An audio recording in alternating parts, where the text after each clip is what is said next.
ബിസ്മില്ലാഹിർ റഹ്മാനിർ റഹീം.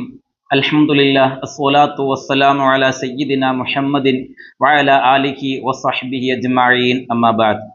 ഉളുഹിയത്തിന്റെ മൃഗം അതേതാണ്? അറുക്കാൻ ഉപയോഗിക്കുന്ന, ഉളുഹിയത്ത് അറുക്കാൻ ഉപയോഗിക്കേണ്ട മൃഗം അതേതൊക്കെയാണ് എന്നുള്ളതാണ് നമ്മുടെ ഇന്നത്തെ ചർച്ചാ വിഷയം. ഉളുഹിയത്ത് അറുക്കാൻ ഉപയോഗിക്കുന്ന മൃഗം എന്ന് പറയുന്നത് ആട്, മാട്, ഒട്ടകം.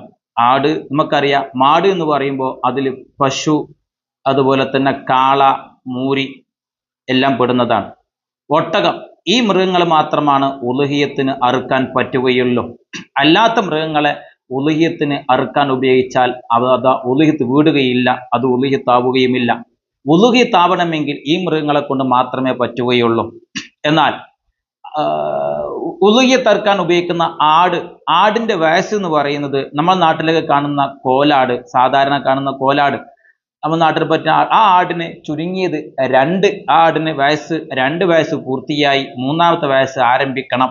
ഇതാണ് നമ്മുടെ നാട്ടിൽ സാധാരണ കാണുന്ന ആട്. ആ ആടിന്റെ വയസ്സ് അങ്ങനെയാണ്. 2 വയസ്സ് പൂർത്തിയായി മൂന്നാമത്തെ വയസ്സിലേക്ക് കടക്കണം.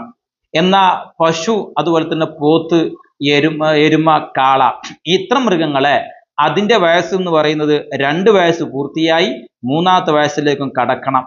പൂർത്തിയാവണം, മൂന്നാമത്തെ വയസ്സിലേക്ക് കടക്കണം. ഇതാണ് പശു, അതുപോലെ തന്നെ കാള, എരുമ, പോത്ത് പോലെയുള്ള മൃഗങ്ങളുടെ പ്രായപരിധി എന്ന് പറയുന്നതാണ്.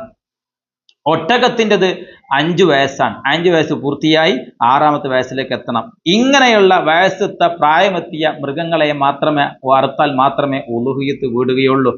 അല്ലാത്തവ വയസ്സെത്തുന്നതിന് മുന്നേ അറുത്താൽ അത് ഉളുഹിയത്ത് വീടുന്നതല്ല, അത് സ്വഹിയാകുന്നതുമല്ല.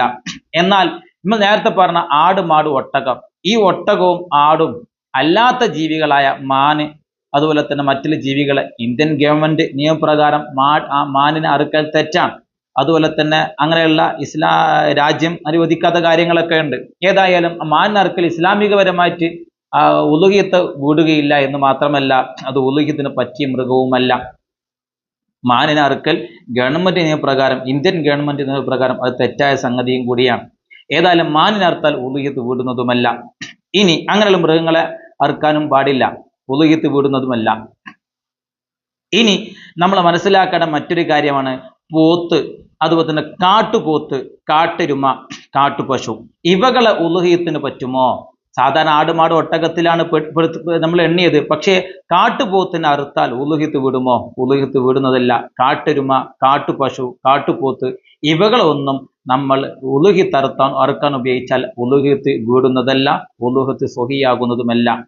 ഇനി മറ്റൊരു സംശയമാണ്, നമ്മുടെ നാട്ടുമ്പുറത്തൊക്കെ ഉണ്ടാകുന്ന പോലെ തന്നെ മറ്റൊരു സംശയമാണ്, ആടും അതുപോലെ തന്നെ മറ്റൊരു ജീവിയും തമ്മിൽ ഇണ ചേർന്നിട്ട് അതിലൂടെ ഉണ്ടാകുന്ന കുട്ടി, ആ കുട്ടി വയസ്സെത്തി കഴിഞ്ഞാൽ ഉളുഹിയത്ത് അറുക്കാൻ പറ്റുമോ എന്നുള്ളത് സ്വാഭാവികമായി ഉണ്ടാകുന്ന ഒരു സംശയമാണ്. നമ്മൾ വ്യക്തമായി പറയാം. ഉളുഹിയത്തിന് പറ്റിയ മൃഗമായ ആട്, മാട്, ഒട്ടകം ഇവകൾ തമ്മിൽ ഇണ ചേർന്നിട്ടുണ്ടായ കുട്ടിയാണെങ്കിൽ ആ കുട്ടിയെ അതിന്റെ വയസ്സും പ്രായവും എത്തിയിട്ടുണ്ടെങ്കിൽ ഉളുഹിയത്തിന് പറ്റും. എന്നാൽ ഉളുഹിയത്തിന് പറ്റാത്ത മൃഗവും ഉളുഹിയത്തിന് പറ്റിയ മൃഗവും തമ്മിൽ ഇണ ചേർന്നിട്ടുണ്ടായ കുട്ടിയാണെങ്കിൽ ആ കുട്ടി വലുതായി പ്രായമെത്തിക്കഴിഞ്ഞാലും ഉളുഹിയത്തിന് പറ്റുകയില്ല. ഉദാഹരണം പറഞ്ഞാൽ ആട് എന്നുള്ളത് ഉളുഹിയത്തിന് പറ്റിയ മൃഗമാണ്. ഈ ആടിന്റെ അതേ ഗണത്തിൽപ്പെട്ട മറ്റൊരു ആടാണ് ചെമ്മരിയാട്, അതുപോലെ തന്നെ കോലാട്, ഇത്തരം ആടുകളൊക്കെ. നെയ്യാട്, ഈ നാട്ടിൽ ആടിന്റെ ഇനത്തിൽപ്പെട്ട കോലാടും അതുപോലെ തന്നെ നെയ്യാടും തമ്മിൽ ഇണ ചേർന്നിട്ട് ഒരു കുട്ടി ഉണ്ടായി കഴിഞ്ഞാൽ ആ കുട്ടി അതിന്റെ വയസ്സ് പ്രായം എത്തിക്കഴിഞ്ഞാൽ അതിനെ ഉളുഹിയത്ത് അറുക്കാൻ പറ്റും. കാരണം അതിന്റെ ഇണകൾ നെയ്യാടും കോലാടും ചേർന്നിട്ടുണ്ടായതാണ്. ആ നെയ്യാടും കോലാടും ഉളുഹിയത്തിന് പറ്റിയ മൃഗമാണ്. അതുകൊണ്ട് അതിലൂടെ ഉണ്ടായിത്തീരുന്ന കുട്ടി വലുതായി 2 വയസ്സ് അല്ലെങ്കിൽ വയസ്സ് എത്തിക്കഴിഞ്ഞാൽ അറുക്കാവുന്നതാണ്, ഉളുഹിയത്ത് വീടുന്നതുമാണ്. എന്നാൽ മാനിനെ ഉളുഹിയത്ത് അറുക്കാൻ പറ്റുകയില്ല. മാനും ആടും തമ്മിൽ ഇണ ചേർന്നിട്ട് അതിലൂടെ ഒരു കുട്ടി ഉണ്ടാവുകയും ആ കുട്ടി വയസ്സെത്തുകയും ചെയ്തു കഴിഞ്ഞാൽ അതിന് ഉളുഹിയത്ത് അറുക്കാൻ പറ്റുകയില്ല. കാരണം ആടും മാനും തമ്മിൽ ഇണ ചേർന്നതാണ്. ആട് ഉളുഹിയത്തിന് പറ്റുന്നതാണെങ്കിൽ മാന് ഉളുഹിയത്തിന് പറ്റുന്നതല്ല. അപ്പൊ അതുകൊണ്ട് അതിലൂടെ ഉണ്ടായിത്തീരുന്ന കുട്ടി പ്രായമെത്തിക്കഴിഞ്ഞാൽ ഉളുഹിയത്ത് അറുക്കാൻ പറ്റുകയില്ല, അതിന് വയസ്സെത്തിക്കഴിഞ്ഞാൽ ഉളുഹിയത്ത് പറ്റുന്നതുമല്ല. ഇതുപോലെ തന്നെയാണ് പശു, ഒട്ടകവും. അത് രണ്ടും ഉളുഹിയത്തിന് പറ്റുന്നതാണ്. പശുവും ഒട്ടകവും ഇണ ചേർന്നിട്ട് കുട്ടി ഉണ്ടായി അതിന്റെ വയസ്സെത്തിക്കഴിഞ്ഞാൽ, പ്രായമെത്തിക്കഴിഞ്ഞാൽ, അതിന് നിബന്ധനൊത്ത വയസ്സെത്തിക്കഴിഞ്ഞാൽ അതിന് അറുക്കാവുന്നതാണ്, ഉളുഹിയത്ത് വീടുന്നതാണ്. എന്നാൽ കാട്ടുപോത്തും അതുപോലെ തന്നെ കാട്ടുപോത്തും നാട്ടിലെ എരുമയും തമ്മിൽ നാട്ടിലെ പശുവും കാട്ടുപോത്തും തമ്മിൽ ഇണ ചേർന്നിട്ട് അതിലൊരു കുട്ടി ഉണ്ടായി കഴിഞ്ഞാൽ ആ കുട്ടി ഉളിഹത്തിന് പറ്റുകയില്ല. കാരണം കാട്ടുപോത്തിന് ഉളിഹത്തിന് പറ്റുകയില്ല, പശുവിന് ഉളിഹത്തിന് പറ്റും. അതിലൂടെ ഉണ്ടാകുന്ന കുട്ടി വലുതായി മൃഗമായി പ്രായമെത്തി കഴിഞ്ഞാൽ അതിന് ഉളുഹിയത്ത് അറുത്താൽ സ്വഹിയാകുന്നതല്ല. ഇത്തരം കാര്യങ്ങൾ മനസ്സിലാക്കണം. അതുപോലെ തന്നെ നമ്മുടെ കോഴി അറുത്താൽ ഉളുഹിയത്ത് വിടുമോ എന്നുള്ളത് സ്വാഭാവികമായി ഒരു സംശയമാണ്. ഷാഫി മദ്ഹബിലെ പ്രബല ഷാഫി മദ്ഹബ് പ്രകാരവും കോഴി അറുത്താൽ ഉളുഹിയത്ത് വിടുന്നതല്ല.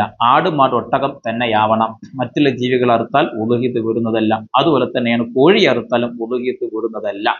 ഇനി കോഴി അറുക്കാമെന്ന് ചില മദ്ഹബിൽ ഇബ്നു അബ്ബാസ് റളിയല്ലാഹു അൻഹു തൊട്ട് അവരുടെ മദ്ഹബിൽ അങ്ങനെ ഉദ്ധരിക്കപ്പെടുന്നുണ്ടെങ്കിലും നമ്മുടെ മദ്ഹബ് പ്രകാരം അത് അങ്ങനെ കോഴി അറുത്താൽ ഉളുഹിയത്ത് വിടുന്നതല്ല. ഉളുഹിയത്ത് വിടണമെങ്കിൽ നേരത്തെ പറഞ്ഞ ആട്, മാട്, ഒട്ടകം തന്നെയാവണം. സംശയങ്ങൾ കമന്റ് ചെയ്യുക. വസല്ലല്ലാഹു വസല്ലമ അലാ സയ്യിദിന മുഹമ്മദിൻ വഅലാ ആലിഹി വസഹ്ബിഹി അജ്മഈൻ.